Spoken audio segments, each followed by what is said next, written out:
नमस्कार, हमारे साथ हैं कांग्रेस कम्युनिकेशन डिपार्टमेंट के हेड, पूर्व केंद्रीय मंत्री, राष्ट्रीय महासचिव और जिनके नाम में ही राम है, जयराम रमेश जी। जयराम जी, आपका न्यूज इंडिया में बहुत बहुत स्वागत है। नमस्कार।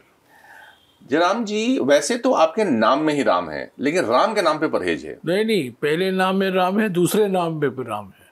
और ये देखिए मेरे टेबल पर क्या रखा हुआ है, रामचरितमानस। हम राम के पुजारी हैं, राम के व्यापारी नहीं। राम को राजनीतिक चश्मे से हम नहीं देखते, धार्मिक चश्मे से देखते हैं, सांस्कृतिक चश्मे से देखते हैं। जयराम जी, बहुत अच्छी बात है, लेकिन राम 500 साल के बाद अपने घर में गए, विराजमान हुए, तो आप क्यों नहीं गए? ये नरेंद्र मोदी की भाषा है, आरएसएस की भाषा है, पत्रकार की भाषा नहीं है। लेकिन 500 साल बाद मंदिर बना। 22 जनवरी का समारोह राजनीतिक समारोह था। एक राजनीतिक व्यक्ति के आत्मगौरव के लिए उसका आयोजन किया गया था। राजनीतिक निमंत्रण आया राजनीतिक समारोह के लिए। ये राजनीतिक प्रोजेक्ट था पिछले 70 साल से। और खरगे जी, सोनिया जी और अधीर रंजन चौधरी ने कहा कि हम राम भक्त तो हैं और हमारे देश में सभी राम भक्त हैं, हमारी संस्कृति की परिभाषा राम से ही होती है, पर ये जो समारोह का आयोजन आपने किया है इसके पीछे चुनावी मकसद है, इसलिए हम इस स्थिति में नहीं है कि आपका निमंत्रण हम स्वीकारें। बस उतना तक ही सीमित है, 22 जनवरी के समारोह तक ही सीमित है। लेकिन जयराम जी, क्या ये तथ्य नहीं है कि राम का देखिए राम की मंदिर बनी और वो अपने घर में गए? 2024 के चुनाव बेरोजगारी, महंगाई, बढ़ती हुई आर्थिक विषमताएं उन पर लड़ी जा रही हैं। ये बार बार बीजेपी के ओर से, आरएसएस के ओर से, उनके समर्थक, शुभचिंतक, बुद्धिजीवियों, हितैषी की ओर से प्रयास किया जाता है कि हम इस पिच पर जाएं जो हमारे प्रधानमंत्री ने तैयार किया। नहीं, मैं तो आपसे समझना चाह रहा हूं कि कांग्रेस में वाकई दो धारा थी कि एक धारा चाहती थी जाओ। बिल्कुल, हमने बिल्कुल साफ कह दिया है पहले दिन से, हम राम के पुजारी हैं, हम राम के व्यापारी नहीं हैं। धर्म के राजनीतिकरण में हम विश्वास नहीं रखते। जो धर्म की राजनीतिकरण करते हैं वो धर्म के खिलाफ है और राजनीति के खिलाफ। बात आस्था की थी, बात आस्था की। आस्था तो निजी बात है। आस्था को हम पब्लिकली, मैं रास्ते में नहीं जाके कहूंगा कि मैं रामचरितमानस पढ़ता हूँ, रामाय रामभद्राय रामचंद्राय वेद से रघुनाथाय नाथाय सीताय पतये नमः। सुबह में ये प्रार्थना पूछता हूँ, कितने 10 साल, जब मैं 10 साल का उम्र था। मैं सबको बोलता नहीं हूँ, ढंडोरा नहीं पीटता हूँ, पब्लिकली नहीं बोलता हूँ, इसका शो नहीं बनाता हूँ जैसे हमारे प्रधानमंत्री बनाते हैं। मंदिर में जाते हैं और पीछे से कैमरा छुपा हुआ है, गुफा से आता है कैमरा, उस पर उनको फोकस करता है। ये सब मैं नहीं करता हूँ। आपको लगता है कि मंदिर जाता हूँ, हम सब मंदिर जाते हैं। आपके मुद्दे पे, इंडिया अलायंस के मुद्दे पर राम मंदिर का मुद्दा हावी है? बिल्कुल। हम देखिए, हमारे मुद्दे पर तो लड़ रहे हैं, बैकफुट पर हैं। 400 पार 400 पार 400 पार पिछले 6 दिन से चुप हो गए। क्यों? क्योंकि हमने ये मुद्दा उठाया, 400 पार की बात आ रही है, नारा लगाया जा रहा है ताकि संविधान बदलने का इनको अधिकार दो। क्यों संविधान बदले? आरक्षण को खत्म करो। वो बड़े पीछे हट गए, अभी 400 पार का नारा नहीं कर रहे हैं। अभी तो प्रधानमंत्री की भाषा देखे ना, पहले चरण के चुनाव के बाद हमारा न्याय पत्र 5 तारीख को निकाला गया। 19 तारीख तक यहाँ वहाँ की आलोचना होती है, जो वास्तविक आलोचना है। हम भी आलोचना करते हैं, वो भी आलोचना करते हैं, इस मुद्दे का जिक्र नहीं है, ये मुद्दा सही नहीं है, वो मुद्दा सही नहीं है। पर 19 तारीख के बाद जो भयंकर सर्जिकल स्ट्राइक हमारे न्याय पत्र में, मैनिफेस्टो पर किया गया है, और वो भी क्या, सांप्रदायिक सर्जिकल स्ट्राइक, सांप्रदायिक रंग देने की कोशिश की है और की गई है, और जो हमारे मैनिफेस्टो में बिल्कुल शामिल ही नहीं है। मुस्लिम लीग से कंपैरिजन। मुस्लिम लीग, और कौन बोल रहे हैं मुस्लिम लीग? जनसंघ के स्थापक श्यामा प्रसाद मुखर्जी मुस्लिम लीग के साथ गठबंधन सरकार में मौजूद थे 1940, 1942, 1933 में बंगाल में। सिंध और नॉर्थ वेस्ट फ्रंटियर प्रोविंस में हिंदू महासभा, जिनके नेता श्यामा प्रसाद मुखर्जी थे, जो नरेंद्र मोदी के गुरु हैं, वही तो मुस्लिम लीग के साथ। और पिछले 20 साल में आप मुझे बताइए, कौन 2 ऐसे हमारे देश के राजनीतिक नेता हैं जो पाकिस्तान गए हैं और मोहम्मद अली जिन्ना की प्रशंसा की है? भारत की लोकतंत्र की प्रशंसा नहीं की, महात्मा गांधी, जवाहरलाल नेहरू, सरदार पटेल की प्रशंसा नहीं की, मोहम्मद अली जिन्ना की प्रशंसा की। किन्होंने किया? लाल कृष्ण आडवाणी, भारत रत्न लाल कृष्ण आडवाणी और जसवंत सिंह। ये तो नरेंद्र मोदी के, लेकिन दोनों साइडलाइन है बीजेपी, मतलब एक तो अब खैर मतलब साइडलाइन विडलाइन मैं नहीं जानता हूं, पर वो गए ना और उनकी प्रशंसा की, पार्टी के अंदर आलोचना हुई। और मुस्लिम लीग की बात ये करते हैं, ये जानबूझकर इसको हिंदू मुस्लिम चुनाव बनाना चाहते हैं और उसी में लगे हुए हैं। विरासत को लेकर देखिए ना, इस हमारे 80 पन्ने के मैनिफेस्टो में कहीं विरासत कर का जिक्र नहीं है, कहीं भी नहीं है। आर्थिक विषमताओं का जिक्र है, ये चिंताजनक बात है। जो एकाधिकार हमें अर्थव्यवस्था में देखने को मिल रहा है, सारे एयरपोर्ट एक पूंजीपति, सारे बंदरगाह एक पूंजीपति, इस्पात के फैक्ट्रियों में सिर्फ 2 या 3 उद्योगपति, ये सब चिंता का विषय है। इस पर विचार होना चाहिए, इस पर नीतियां होनी चाहिए। और पिछले 10 साल में अगर आप देखें, पिछले 10 साल में ही मैं आपको बता, एक ही आंकड़ा देता हूँ, 21 पूंजीपतियों के पास इतना धन इकट्ठा हो गया है जितना 70 करोड़ भारतवासियों के पास है। ये मेरे आंकड़े नहीं, ये सरकारी आंकड़े। जयराम जी 2-3 सवाल आपने खुद छेड़े। एक विरासत कर, बार बार प्रधानमंत्री कहते विरासत कर, एक आपके पास 2, क्या भाषा, प्रधानमंत्री किस स्तर पर गिर गए हैं। कल गुजरात में कहते हैं आपके पास 2 भैंस हैं तो कांग्रेस पार्टी 1 भैंस ले जाएगी। नहीं, ये बात हर जगह कही जा रही है हंसी मजाक कि की बात है।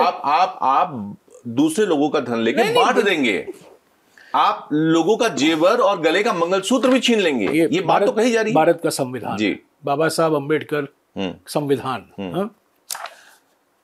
अनुच्छेद 38 देखिए, अनुच्छेद 39 देखिए, क्या लिखा हुआ है। आर्थिक विषमताओं के बारे में है, मैं पढ़कर सुना सकता हूं।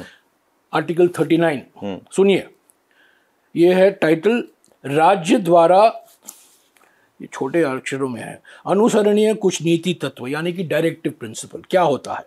राज्य अपनी नीति का विशिष्टतया इस प्रकार संचालन करेगा कि सुनिश्चित रूप से समुदाय के भौतिक संसाधनों का स्वामित्व और नियंत्रण इस प्रकार बंटा हो जिससे सामूहिक हित को सर्वोत्तम रूप से साधन हो। ठीक है। और दूसरी बात, एक बात भी, आर्थिक व्यवस्था इस प्रकार चले। प्रधानमंत्री और जेपी नड्डा जी को याद रखना चाहिए, क्योंकि वो कह रहे हैं हमारे विचार माओवादी विचार हैं। ये माओवादी विचार नहीं है, ये संविधान के विचार हैं। आर्टिकल 39 ख क्या नहीं ग क्या कहता है?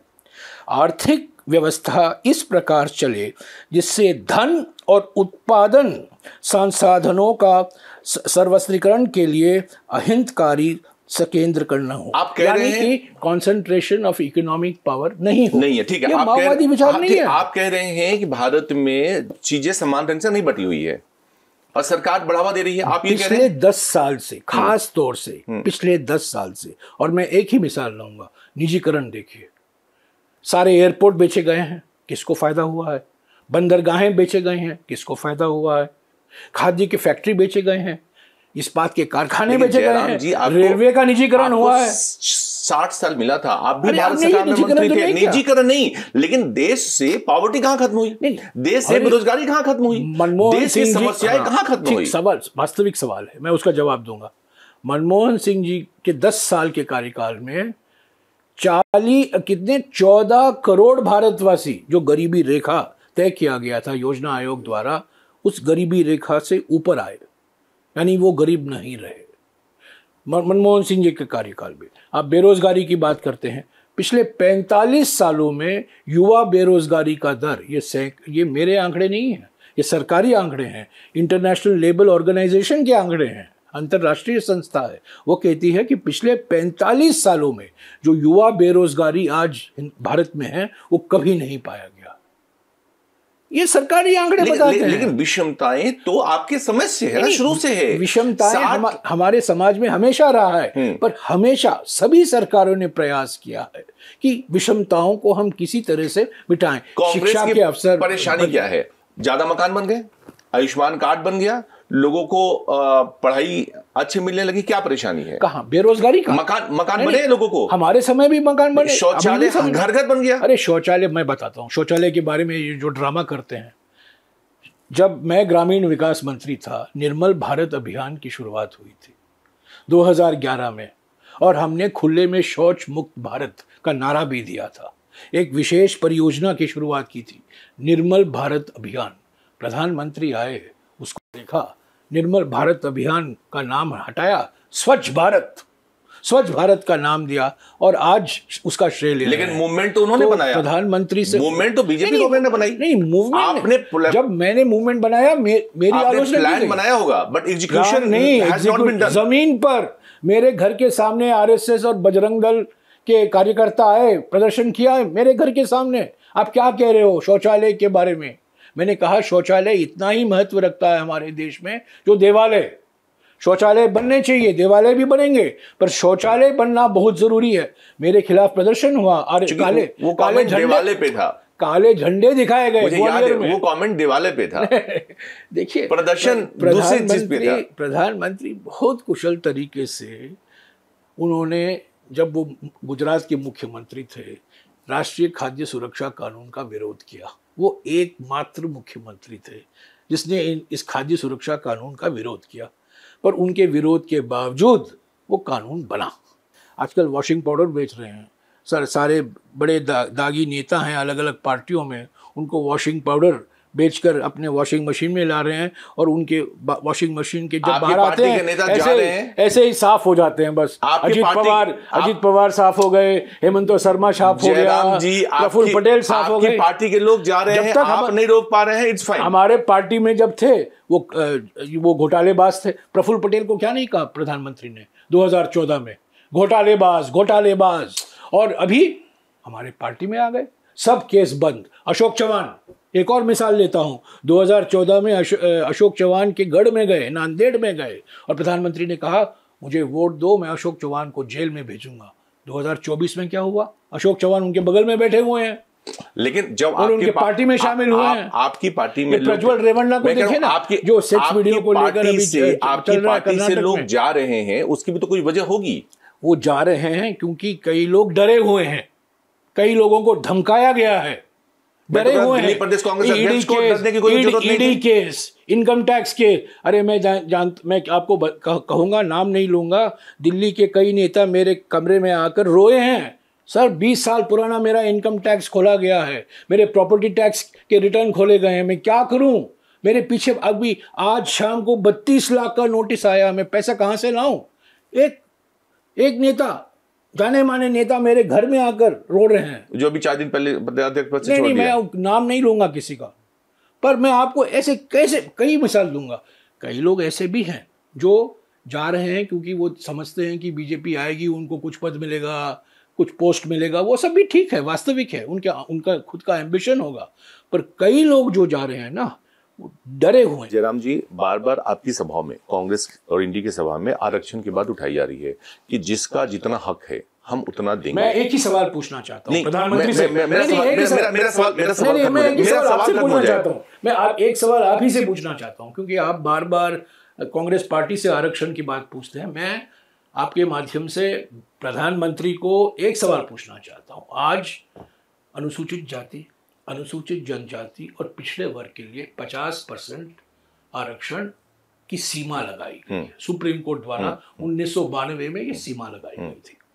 ये जो कॉन्स्टिट्यूशन है, इसमें 9वां शेड्यूल है, 9th शेड्यूल, ठीक है, रिजर्वेशन 9th शेड्यूल में सिर्फ तमिलनाडु का कानून, सिर्फ तमिलनाडु का कानून 9th शेड्यूल में है। यानी कि ये कोर्ट की समीक्षा से सुरक्षित है। वो कोर्ट की सुरक्षा नहीं हो सकती। वो तमिलनाडु में 69% आरक्षण है, सभी राज्यों में 50% पार कर चुका है, पर उसको संवैधानिक दर्जा नहीं मिला है। मैं कहता हूं प्रधानमंत्री से, पूछता हूं बीजेपी से, जेपी नड्डा जी से, अमित शाह जी से, क्या आप इसके पक्ष में हैं कि ये 50% सीमा जो अनुसूचित जाति, अनुसूचित जनजाति और पिछड़े वर्गों के लिए एक सीमा लगाई गई है, आप उसको बदलेंगे कि नहीं? हमने अब साफ भाषा में हमारे न्याय पत्र में लिखा है कि हम इसको संविधान के संशोधन लाएंगे ताकि ये 50% सीमा ये कितना होगा, 55 होगा, 60 होगा, मैं नहीं कह सकता हूँ, वो विचार विमर्श होगा,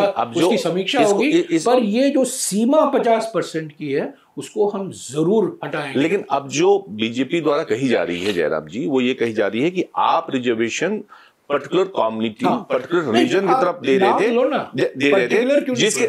जिसको वो रोकेंगे, मुस्लिम रिजर्वेशन को रोकेंगे और SC ST OBC में बांटेंगे। मैं आपको बताता हूँ हकीकत क्या है। ये कर्नाटक का मिसाल ले रहे हैं प्रधानमंत्री, तमिलनाडु भी, तेलंगाना भी, नहीं तेलंगाना अभी आए, मैं अभी कर्नाटक से शुरू हुआ। कर्नाटक में क्या हुआ, 1994 में ये 4% रिजर्वेशन दिया गया मुस्लिम कम्युनिटीज को। क्यों? क्योंकि वो उस पहले सामाजिक और आर्थिक सर्वेक्षण कराया गया, पिछड़ेपन के बारे में जानकारी हासिल की गई और उसके आधार पर वो जो सामाजिक और पिछड़ेपन के आंकड़े हैं, सामाजिक और आर्थिक पिछड़ेपन के आंकड़े के आधार पर उनको आरक्षण दिया गया 4% का। पिछले 30 साल हो गए हैं, कर्नाटक में 4 बीजेपी मुख्यमंत्री रहे हैं, जगदीश शेट्टर, सदानंद गौड़ा, येडियुरप्पा, बसवराज बोम्मई। पिछले 30 सालों में बीजेपी के 2 प्रधानमंत्री रह चुके हैं, 16 साल हुकूमत में रहे हैं। अटल बिहारी वाजपेयी 6 साल, नरेंद्र मोदी 10 साल। उन्होंने क्या किया? ये अचानक मुद्दा बन गया। 30 साल हो गए। ये 1994 की बात है, 1994 में ये रिजर्वेशन शुरू हुआ। और एक और बात मैं बताता हूं, प्रधानमंत्री को पूरी जानकारी है पर ये चुप हैं। सेंट्रल लिस्ट होता है पिछड़े वर्गों का, उसको कहा जाता है सेंट्रल OBC लिस्ट। उसको देखिए, वो वेबसाइट पर जाइए, जो राष्ट्रीय आयोग है पिछड़े वर्गों का, national commission for backward classes, उसका एक वेबसाइट है, उसमें जाके देखिए। सेंट्रल लिस्ट में ऐसे कई जातियों का नाम है जो मुसलमान जाति है, उसको OBC आरक्षण मिला है। मिसाल मैं एक ही उदाहरण देता हूं, गुजरात में घांची एक जाति है, उस लिस्ट में लिखा हुआ है घांची और ब्रैकेट में लिखा हुआ है घांची मुसलमान। और ये कब दिया गया? 1999 में।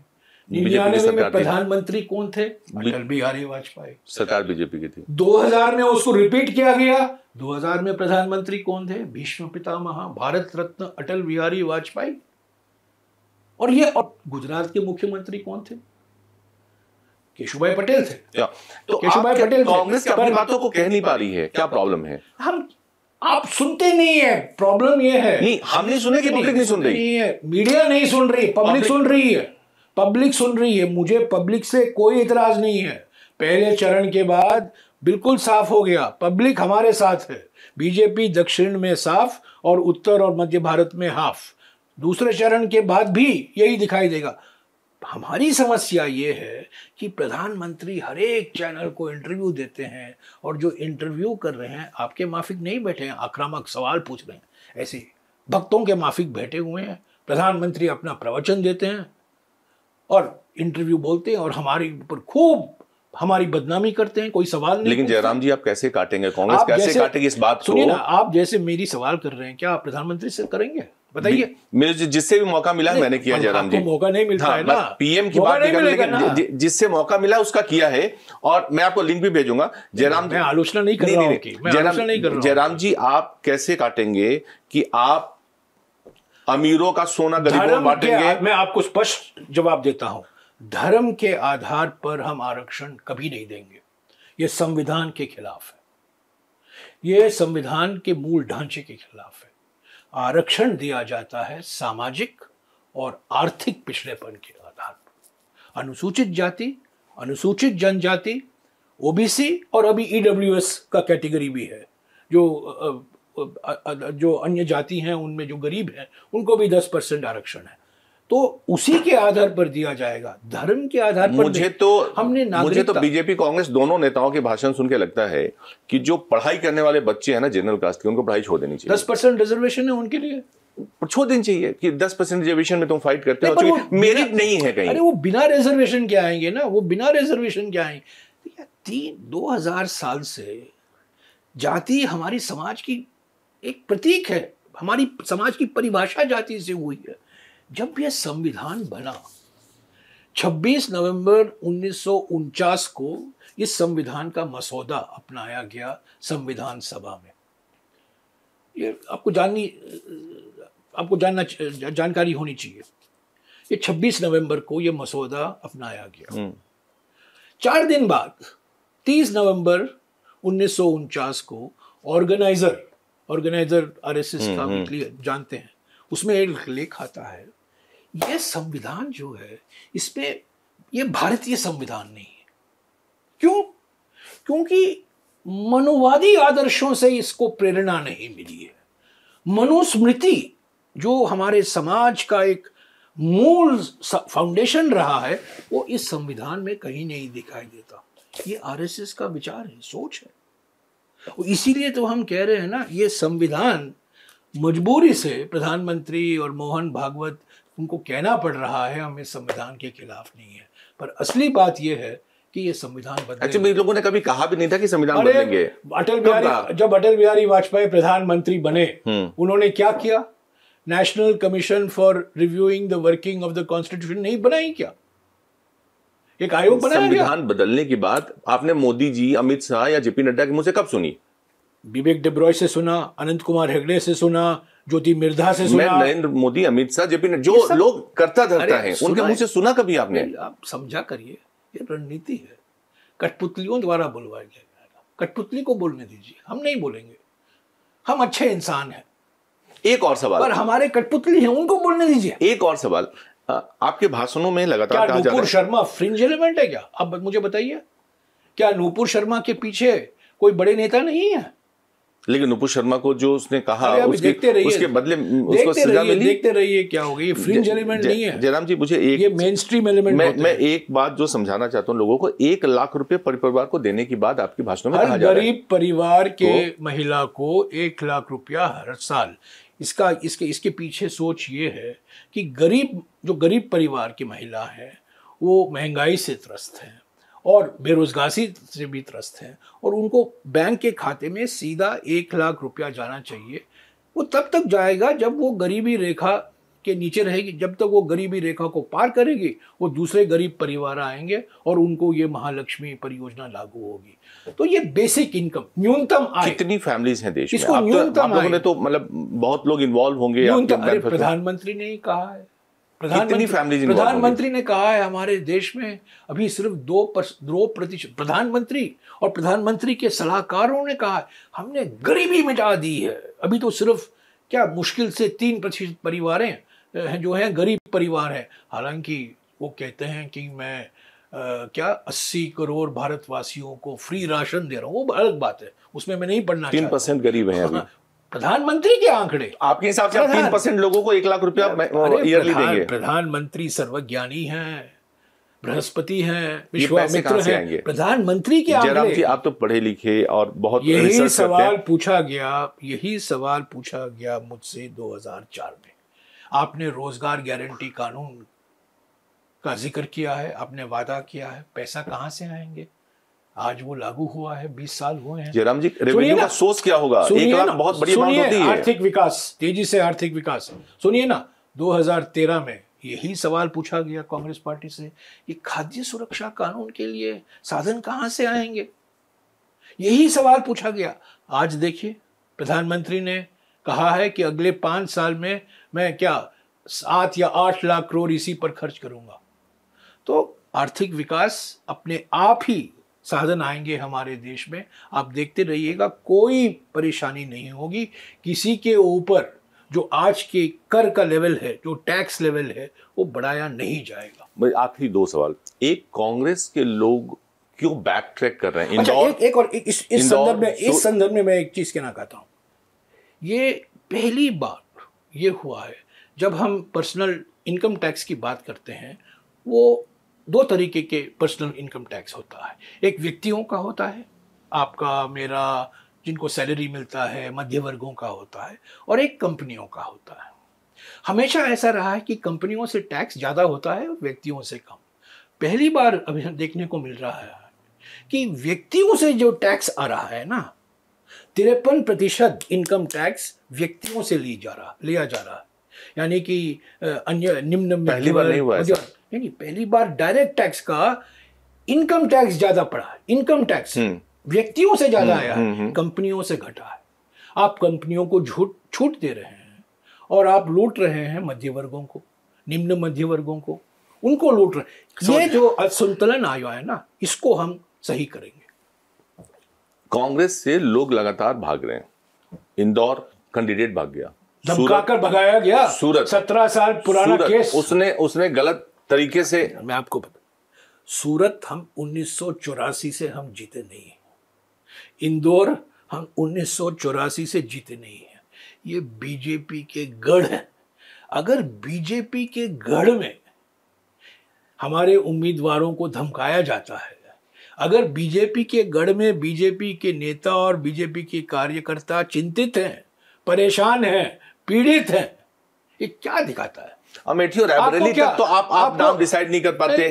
अमेठी क्या बीजेपी ने नाम दिया है? आप मुझे बताइए। बीजेपी के कैंडिडेट तो क्लियर है ना? नहीं, क्लियर अमेठी में है। हाँ? रायबरेली में नहीं। वो तो नहीं, वो आपको कन्वीनियंट है। अमेठी में क्यों क्लियर है? क्योंकि वो सिटिंग एमपी है, उनको टिकट दिया गया है। रायबरेली में क्या बीजेपी ने अपना उम्मीदवार घोषित किया है? लेकिन जयराम जी, आपसे सवाल इसलिए है कि लगातार वो सीट आपके पास है। नहीं, आप लोग वही चला रहे हैं ना। कब तक हम नॉमिनेशन है? कल तक है, 3 तारीख तक है, 3 बजे तक। आज बता देंगे, कल बता देंगे। लेकिन कांग्रेस इतनी कंफ्यूज क्यों है? लीडरशिप बिल्कुल कंफ्यूज नहीं है। ये एक रणनीति है। ये एक रणनीति है। सही समय पर इसकी घोषणा होगी और मैं समझता हूं इसमें कोई चिंता की बात नहीं है, कोई डरे हुए नहीं है, कोई पीड़ित नहीं है, कोई नर्वस नहीं है। सही वक्त पर इसकी घोषणा हम करेंगे। आखिरी सवाल, सीईसी की बैठक हुई है। सीईसी ने कहा है, पूरा अधिकार कांग्रेस अध्यक्ष को दिया है। कांग्रेस अध्यक्ष आज गुलबर्गा में है। मैं उम्मीद करता हूं कि आज शाम तक इसकी घोषणा की जाए। आखिरी सवाल, इंडी अलायंस ऊपर दिखता है, कभी कभी आप एक साथ मिलके भाषण भी देते हैं, ग्राउंड पे शायद वो वर्क उतना नहीं कर रहा। उत्तर प्रदेश जाइए, देखिए, उत्तर पूर्वी दिल्ली जाके देखिए, बंगाल जाए, उत्तर बंगाल में मैंने कहा है, पंजाब जाओ। मैं बंगाल का बात, आपने बंगाल का जिक्र किया, मैं बंगाल का स्पष्टीकरण देना चाहता हूं। बंगाल में ममता बनर्जी ने कहा है कि मैं इंडिया अलायंस का एक हिस्सा हूं। टीएमसी इंडिया अलायंस, इंडिया गठबंधन का एक हिस्सा है, पर हमारे बीच में सीट शेयरिंग फॉर्मूला नहीं हमने किया। ये अलायंस लोकसभा चुनाव के लिए है, विधानसभा चुनाव के लिए नहीं। हमारे एक नेता हैं पश्चिम बंगाल में जिनका और टीएमसी के बीच में तू में हमेशा होता है। पर मैं कांग्रेस पार्टी के महासचिव होने के नाते इस पोस्ट में मैं कह रहा हूं कि हमारा मकसद पश्चिम बंगाल में बीजेपी को हराना है। 42 सीटों में 18 सीट बीजेपी के पास, उसको 0 तक लाना है, वही हमारा मकसद है। पर ममता जी ने कभी नहीं कहा है कि मैं इंडिया गठबंधन का हिस्सा नहीं हूं। हमेशा उन्होंने कहा है मैं इंडिया गठबंधन में हूं। मैं उसी को मानकर चल रहे हैं हम लोग। चलिए जयराम जी, आपका बहुत बहुत शुक्रिया न्यूज इंडिया से बात करने के लिए और इतना टाइम देने के लिए, हमारे सवाल के जवाब देने के लिए।